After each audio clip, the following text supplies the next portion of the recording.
Assalamu alaikum viewers and welcome back to my channel Study Law with Bushra.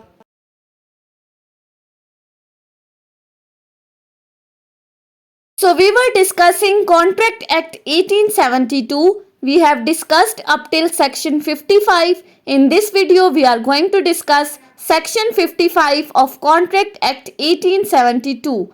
But before starting the discussion, I request you all to please subscribe to my channel and don't forget to press the bell icon for latest updates. Do share this video with your friends and don't forget to comment your feedback. So let's move towards the discussion. हम study कर रहे हैं discharge of the contract को कि हम अपने contract को कैसे फुलफिल करेंगे, अपने कॉन्ट्रैक्ट को कैसे पूरा करना है.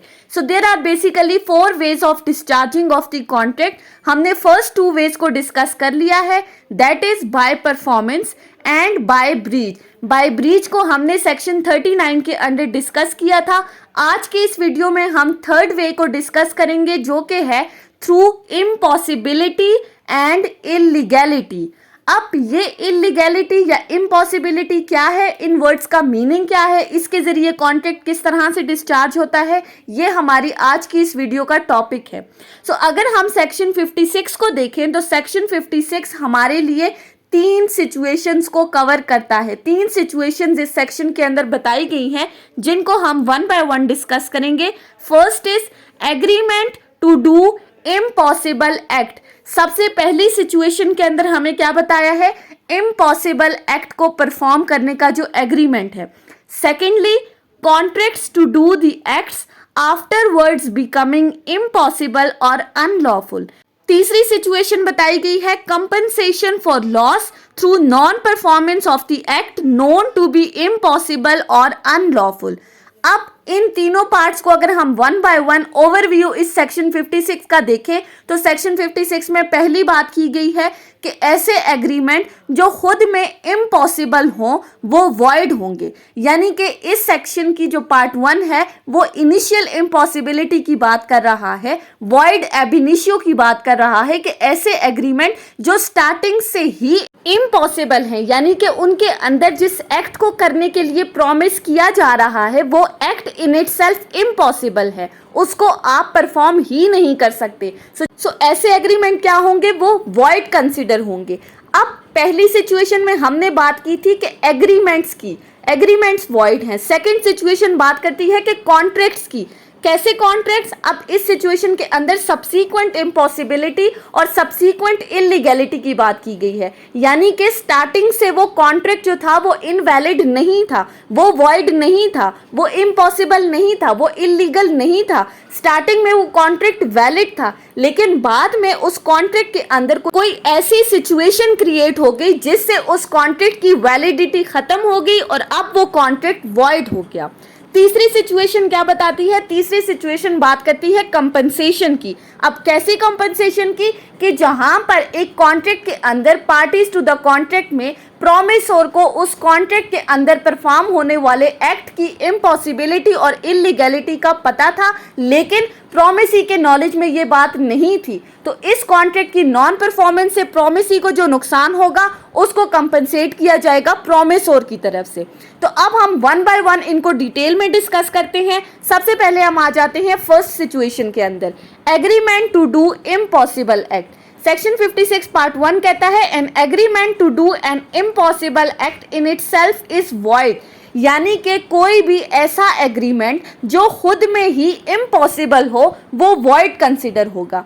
अब खुद में ही वॉइड होने से क्या मुराद है, ये इनिशियल इम्पॉसिबिलिटी की बात कर रहा है कि आप जो एक्ट परफॉर्म करने जा रहे हो उस एग्रीमेंट के अंदर जो आपने एक्ट परफॉर्म करने का प्रॉमिस किया है वो पॉसिबल नहीं है, तो वो एग्रीमेंट वॉइड होगा. यानी कि स्टार्टिंग से ही वो एक्ट इम्पॉसिबल था. उस एग्रीमेंट के अंदर जिस सब्जेक्ट मैटर को परफॉर्म करने से मुतालिक प्रॉमिस किया गया है वो सब्जेक्ट मैटर ऐसा है कि इन रियलिटी आप उसको परफॉर्म ही नहीं कर सकते, वो इम्पॉसिबल है, वो नामुमकिन है. तो जहां पर एक्ट इम्पॉसिबल है, जहां पर एक्ट को परफॉर्म ही नहीं किया जा सकता तो आप उसको इन्फोर्स नहीं करा सकते. तो जब इन्फोर्स नहीं करा सकते दैट मीन्स वो एग्रीमेंट वॉइड है. सो पहली सिचुएशन के अंदर इनिशियल इम्पॉसिबिलिटी की बात की है. अब हम देखते हैं कि इम्पॉसिबल एक्ट कैसे है, वॉइड एब इनिशियो एग्रीमेंट कैसे होते हैं। फॉर एग्जाम्पल हमारे पास दो पार्टीज हैं ए और बी। ए और बी आपस में एक एग्रीमेंट करते हैं। ए बी को कहता है that I will discover treasure by magic. A ने एग्रीमेंट किया बी के साथ कि मैं जादू से बहुत सारा खजाना लेकर आऊंगा। अब ये जो खजाना लाने वाली बात ए ने की है, ये क्या है, ये इन रियलिटी नहीं हो सकती, इस एक्ट को परफॉर्म नहीं किया जा सकता। इन रियलिटी खजाना लाने की बात क्या है, वो नामुमकिन है, इम्पॉसिबल है। और हमने क्या कहा था, जहां पर एक ऐसा एग्रीमेंट जो खुद में ही इम्पॉसिबल हो तो वो क्या होगा, वो वॉइड कंसिडर होगा। तो इस एग्जाम्पल के अंदर क्या थी, इनिशियल इम्पॉसिबिलिटी थी। इनिशियल इम्पॉसिबिलिटी आ गई तो एग्रीमेंट क्या हो गया, वो वॉइड हो गया। सो बेसिकली इस सिचुएशन के अंदर वॉइड एब इनिशियो की बात की गई है कि स्टार्टिंग से ही एक चीज वॉइड है, शुरू से ही लग रहा था। उस एक्ट की नेचर को देखते हुए प्राइमा फेसाई हमें ये लग रहा था कि ये एक्ट तो इम्पॉसिबल है, इस एक्ट को इन रियलिटी परफॉर्म नहीं किया जा सकता। सो जहां पर एक एक्ट इन रियलिटी परफॉर्म नहीं हो सकता वहां पर एग्रीमेंट क्या होगा, वो वॉइड होगा। ये पहली सिचुएशन थी। सेकंड सिचुएशन कहती है contract to do an act afterwards becoming impossible और अनलॉफुल, कि आप कोई ऐसा कॉन्ट्रैक्ट कर रहे हो जिसके अंदर बाद में कोई इम्पॉसिबल या अनलॉफुल एक्ट उस वैलिड कॉन्ट्रैक्ट को वॉइड कर रहा है। अब इसका क्या मतलब है, a contract to do an act which after the contract is made becomes impossible or by the reason of some event which the promisor could not prevent unlawful becomes void when the act becomes impossible or unlawful। अब इस situation के अंदर simply क्या बात की गई है कि अगर तो पार्टीज आपस में कोई कॉन्ट्रैक्ट करती हैं, जो कॉन्ट्रैक्ट पहले वैलिड था, उस कॉन्ट्रैक्ट के तमाम एसेंशियल्स फुलफिल थे, लीगल बात थी, उसमें कोई इम्पॉसिबल एक्ट नहीं था, कोई इलीगल बात नहीं थी, कोई इलीगल एक्ट नहीं था, लेकिन बाद में सब्सीक्वेंट इम्पॉसिबिलिटी और सब्सीक्वेंट इलीगैलिटी आ गई उस कॉन्ट्रैक्ट के अंदर। यानी कि उस कॉन्ट्रैक्ट के अंदर एक ऐसी सिचुएशन हैपन हो गई जिसने इस कॉन्ट्रैक्ट की पॉसिबिलिटी को, लीगैलिटी को इम्पॉसिबल कर दिया, इलीगल कर दिया, वो कॉन्ट्रैक्ट नामुमकिन हो गया। तो वो कॉन्ट्रैक्ट क्या होगा हमारे पास, वो वॉइड होगा। अब ऐसा कौन सा कॉन्ट्रैक्ट है जिसके अंदर लॉफुल एक्ट को अनलॉफुल कर दिया गया, लीगल एक्ट को इलीगल कर दिया गया, पॉसिबल एक्ट को इम्पॉसिबल कर दिया गया। सब्सीक्वेंट इम्पॉसिबिलिटी किस तरह से आ गई, इसको हम जब एग्जाम्पल के थ्रू समझेंगे तो हमें क्लियरली समझ में आ जाएगा कि सब्सीक्वेंट इम्पॉसिबिलिटी से क्या मुराद है। अब इलीगैलिटी से क्या मुराद है कि कोई भी ऐसी चीज which is forbidden by law उस चीज को परमिट नहीं कर रहा, लॉ उस चीज को अलाउ नहीं कर रहा। सो जहां पर अनलॉफुल एक्ट आ गया तो आप उसको इन्फोर्स नहीं करा सकते, जब उसको इन्फोर्स नहीं करा सकते तो वो वॉइड कॉन्ट्रैक्ट हो गया। अब एग्जाम्पल्स के ऊपर आ जाते हैं। सबसे पहले इम्पॉसिबिलिटी की एग्जाम्पल देख लेते हैं। फॉर एग्जाम्पल हमारे पास दो पार्टीज हैं ए और बी। ए और बी आपस में एक कॉन्ट्रैक्ट करती हैं regarding the selling of the car. A B को कहता है कि मैं तुम्हें अपनी कार सेल करूंगा। अब ए और बी के दरमियान ये जो कॉन्ट्रैक्ट हुआ ये 1 सितंबर को हुआ, लेट सपोज, और डिलीवरी ऑफ कार की कौन सी डेट फिक्स हुई कि 5 सितंबर को ए बी को कार डिलीवर करेगा। अब ये कॉन्ट्रैक्ट क्या है, वैलिड कॉन्ट्रैक्ट है। लेकिन 1 सितंबर से 5 सितंबर के बीच के जो दिन हैं उनमें ए की गाड़ी का एक्सीडेंट हो गया। अब जब गाड़ी का एक्सीडेंट हुआ तो अब ए बी को वो कार डिलीवर नहीं कर सकता। सो आपका जो कॉन्ट्रैक्ट है वो क्या हो गया, वो इम्पॉसिबल हो गया। हमने कहा था कोई ऐसी सिचुएशन हैपन हो जाती है जो पॉसिबल एक्ट को इम्पॉसिबल कर देती है। अब पहले सेलिंग ऑफ दी कार क्या थी, वो पॉसिबल थी, आप उसको कार डिलीवर कर सकते थे। लेकिन बाद में जब कार का एक्सीडेंट हो गया तो ये पॉसिबल एक्ट चेंज हो गया इम्पॉसिबल एक्ट के अंदर। सो अब आप इस कॉन्ट्रैक्ट को परफॉर्म नहीं कर सकते। So where the contract was valid in the beginning but becomes void after some impossible or unlawful act happens, then that contract is void। सो वो उस कॉन्ट्रैक्ट की वैलिडिटी को चेंज करके void में ट्रांसफर कर रहा है। अब ये तो हमने सब्सीक्वेंट इम्पॉसिबिलिटी को डिस्कस किया। सेकंड आ जाती है हमारे पास सब्सीक्वेंट इलीगैलिटी। अब हम इलीगैलिटी से रिलेटेड एक एग्जांपल को स्टडी कर लेते हैं और इसी इलीगैलिटी को हम अपनी फर्स्ट सिचुएशन के साथ भी कंपैरिजन करेंगे। अब फर्स्ट सिचुएशन में हमने क्या कहा था, इनिशियल इम्पॉसिबिलिटी, इनिशियल इलीगैलिटी। सो हमारे पास फॉर एग्जांपल दो पार्टीज हैं ए और बी। ए और बी आपस में कॉन्ट्रैक्ट करती हैं। ए बी को कहता है that I will marry you. A ने बी के साथ प्रॉमिस किया शादी करने का, लेकिन A was already married to C. अब ये क्या है, इनिशियल इम्पॉसिबिलिटी है। किस तरह से कि ए ने सी के साथ ऑलरेडी शादी कर रखी है और उस कंट्री के अंदर पॉलीगैमी बैन है, यानी कि आप एक से ज़्यादा शादियां नहीं कर सकते। सो अब यहाँ पर इनिशियल इम्पॉसिबिलिटी आ गई। किस तरह से कि पॉसिबल एक्ट नहीं है कि आप अब बी से शादी कर सको। सो यहाँ पर ए ने जो बी को प्रॉमिस किया है वो इनिशियली ही वॉइड है, वो इलीगल है कि अगर आप ऐसा कोई एक्ट करोगे तो गवर्नमेंट की तरफ से आपको क्या होगी, सजा दी जाएगी। अब आ जाते हैं सब्सीक्वेंट इलीगैलिटी के ऊपर। फॉर एग्जाम्पल ए और बी दो पार्टीज हैं, वो आपस में कॉन्ट्रैक्ट करती हैं regarding the export of the goods. A B को कहता है कि मैं तुम्हें कुछ गुड्स डिलीवर करूंगा। अब जिस टाइम उन्होंने ये गुड्स की डिलीवरी से रिलेटेड कॉन्ट्रैक्ट किया था उस वक्त इन गुड्स की डिलीवरी क्या थी, वो वैलिड थी। लेकिन बाद में कंट्री के अंदर कोई ऐसी लेजिस्लेशन हुई जिसने इस गुड की एक्सपोर्ट और इंपोर्ट पे क्या कर दिया, बैन लगा दिया। सो अब यहाँ पर जो आपका लीगल एक्ट था वो चेंज हो गया इलीगल एक्ट के अंदर। सो जहाँ पर लीगल एक्ट इलीगल एक्ट में कन्वर्ट हो जाए वहां पर आपका वैलिड कॉन्ट्रैक्ट ऑटोमेटिकली चेंज हो जाएगा वॉइड कॉन्ट्रैक्ट के अंदर।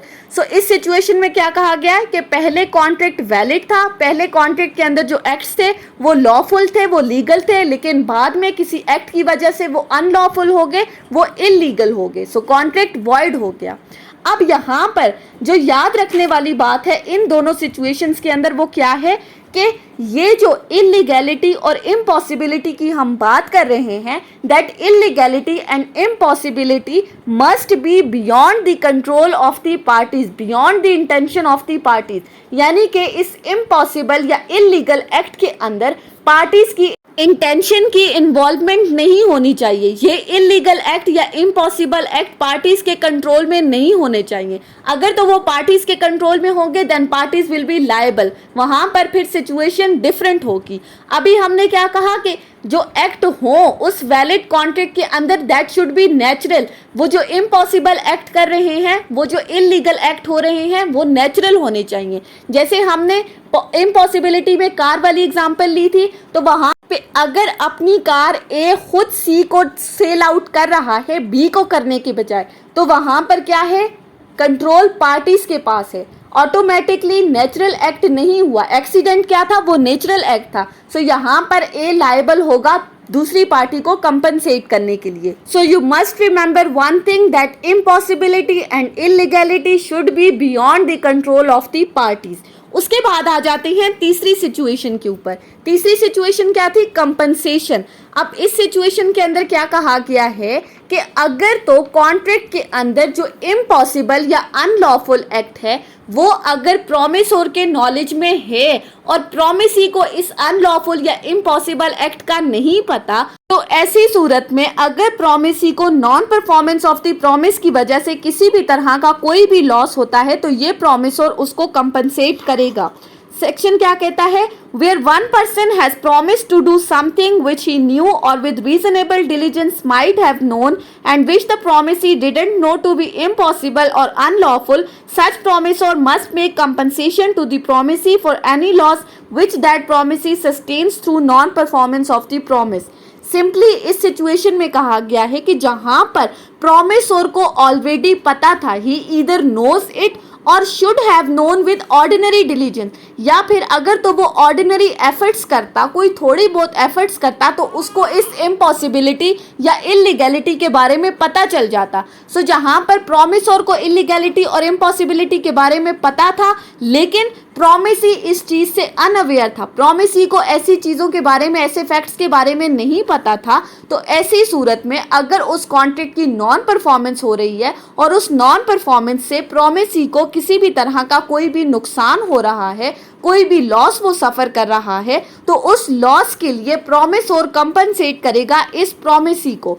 अब इलीगैलिटी और इम्पॉसिबिलिटी प्रॉमिसोर के नॉलेज में किस तरह से और प्रॉमिसी को कैसे नहीं पता, ये हम एक एग्जांपल से स्टडी कर लेते हैं तो हमें इजीली समझ में आ जाएगा। फॉर एग्जांपल हमारे पास दो पार्टीज हैं, ए और बी आपस में एक कॉन्ट्रैक्ट करती हैं। ए बी को कहता है that I will marry you. A ने बी के साथ प्रॉमिस किया कि मैं तुमसे शादी करूंगा।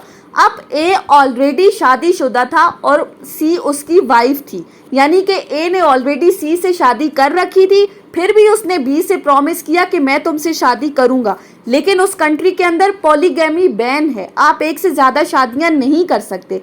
अब ए के बी को इनकार की वजह से बी को किसी तरह का कोई लॉस हुआ होगा। सो इस non performance of the contract से बी को जो लॉस हुआ है वो ए इसको कंपनसेट करेगा। इस सिचुएशन के अकॉर्डिंग ए के लिए कंपलसरी है कि वो कंपनसेशन करेगा।